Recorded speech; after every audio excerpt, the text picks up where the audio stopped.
Olá! Hoje a gente vai mergulhar de cabeça em uma das histórias mais poderosas e influentes de todos os tempos, o livro de Êxodo. E olha, isso aqui vai muito além de uma simples fuga da escravidão, sabe? É uma jornada que desvenda um significado espiritual profundo sobre o que é ser livre de verdade. E o mais incrível é como essa história antiga ainda conversa com a gente hoje. Bora entender o porquê? Pois é, essa citação da nossa fonte já resume tudo, né? Ela vai direto ao ponto. A história do Êxodo, ela não está falando de um Deus distante, lá no céu, observando tudo de longe. Pelo contrário, é a revelação de um Deus que se importa, que sente a dor, que ouve o clamor e o mais importante de tudo, que age. Ele entra na história para mudar a realidade das pessoas. E é exatamente por isso que essa história, mesmo sendo tão antiga, ainda mexe tanto com a gente. Afinal, a busca por liberdade, a luta contra aquilo que nos oprime, isso é universal, né? Todo mundo entende essa linguagem. O Êxodo funciona como uma lente de aumento que nos ajuda a enxergar um significado muito mais profundo por trás dessas batalhas da vida. E essa é a grande questão que vai guiar toda a nossa conversa aqui. Porque a gente precisa ir além da libertação física, da fuga do Egito, a gente quer entender o que essa jornada épica nos ensina sobre a liberdade da alma. Uma liberdade que, convenhamos, todo mundo busca até hoje, de um jeito ou de outro. Então, vamos começar pela parte mais cinematográfica, digamos assim. A gente vai focar agora no ato da libertação em si, esse momento super dramático, para ver o que ele revela sobre a soberania e o poder de Deus em ação. Para a gente entender a dimensão do que aconteceu, a gente precisa primeiro pintar o cenário. E olha, o cenário é bem sombrio. O povo de Israel já vivia há gerações debaixo de uma escravidão brutal no Egito. Dá para imaginar o sentimento de desesperança, né? Um clamor por ajuda que parecia se perder no vazio sem nenhuma resposta. É aí que a solução de Deus entra em cena. E o que fica muito claro aqui é que não foi uma coisa só, um evento isolado. Foi uma progressão, uma verdadeira escalada de poder. Primeiro vem as pragas, que são uma demonstração clara de autoridade sobre os deuses falsos do Egito. Depois, a Páscoa, que não é só uma fuga, mas a criação de um memorial eterno da salvação. E para fechar com chave de ouro, o grande clímax, aquela travessia impossível do Mar Vermelho. E aqui, gente, está o ponto crucial que a nossa fonte destaca. Preste atenção nisso. O povo de Israel não se salva sozinho. Isso não foi uma revolta de escravos que deu certo, sabe? A vitória, a liberdade, tudo é apresentado como uma obra 100% divina.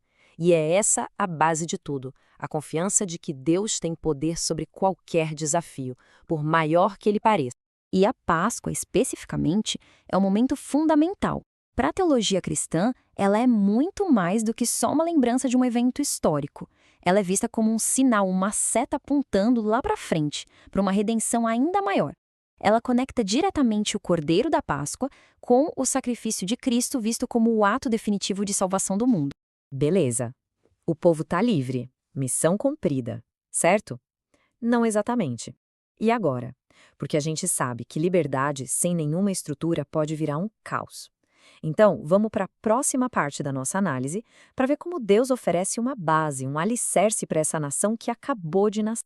E aqui, o foco se volta para a figura de Moisés. Ele não é só um líder político ou militar. A função dele é de mediador, ou seja, ele é a ponte entre Deus e o povo.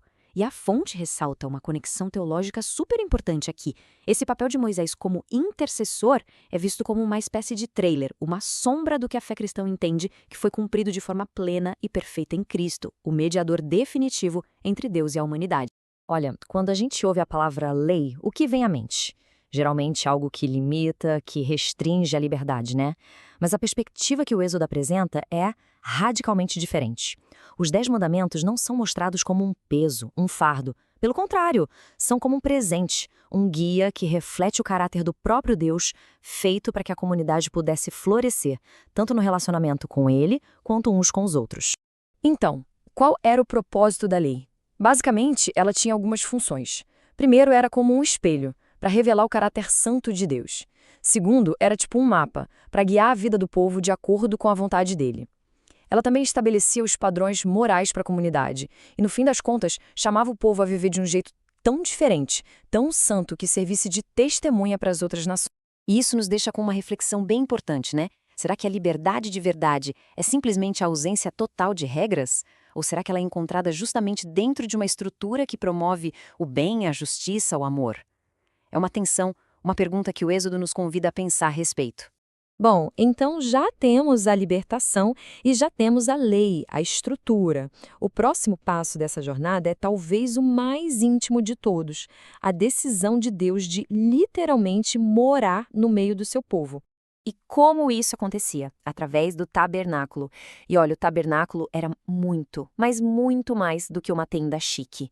Ele era um símbolo poderosíssimo da presença real, visível, de Deus, bem ali no centro do acampamento, no centro da vida do povo. E de novo, a teologia cristã olha para isso e vê um sinal do que ainda viria, a ideia de Deus morando entre a humanidade de um jeito ainda mais direto e pessoal na encarnação de Cristo. E essa ideia de que Deus habita com seu povo não ficou lá no deserto, não. Ela continua viva na promessa: onde estiverem 2 ou mais reunidos em meu nome, ali eu estou no meio deles. A fonte nos lembra disso, conectando aquele antigo tabernáculo com a ideia de que a presença de Deus se manifesta hoje na comunidade que se reúne em adoração. O espaço sagrado passa a ser o próprio encontro das pessoas. Isso, claro, nos leva a uma questão bem prática para os dias de hoje. Se o lugar de culto é esse espaço sagrado, onde a presença de Deus se manifesta, como é que a gente pode refletir reverência e adoração genuína nesses espaços? É um desafio bem real para a prática da fé hoje em dia. Muito bem, chegamos na nossa parte final. Agora é a hora de amarrar todas essas pontas. Libertação, lei, presença, para a gente entender o significado maior, o significado espiritual de toda essa jornada. E é aqui que a gente chega no coração da coisa toda. Sim, o Êxodo foi um evento histórico real, mas o poder dele, o que faz essa história durar milênios, está no seu significado espiritual. A história inteira funciona como um grande mapa para uma libertação que acontece por dentro. A jornada de deixar para trás aquilo que nos aprisiona na alma e encontrar uma liberdade infinitamente mais profunda. E esse é o chamado que o Êxodo faz e que continua ecoando através do tempo. É um convite para a gente olhar para dentro e identificar o que nos escraviza hoje. Podem ser maus hábitos, pensamentos negativos, o que for. E a partir daí, começar a jornada para sair dessa escravidão em direção a uma liberdade que seja autêntica. E no final, a jornada do Êxodo nos deixa com um grande desafio. Porque essa não é uma história só para ser lida e arquivada na estante. Ela exige uma resposta. A escolha, no fundo, é essa. Viver como pessoas que são verdadeiramente livres em Cristo ou continuar presos aos mesmos hábitos e práticas que nos escravizam? É uma pergunta poderosa e que continua ecoando forte até hoje.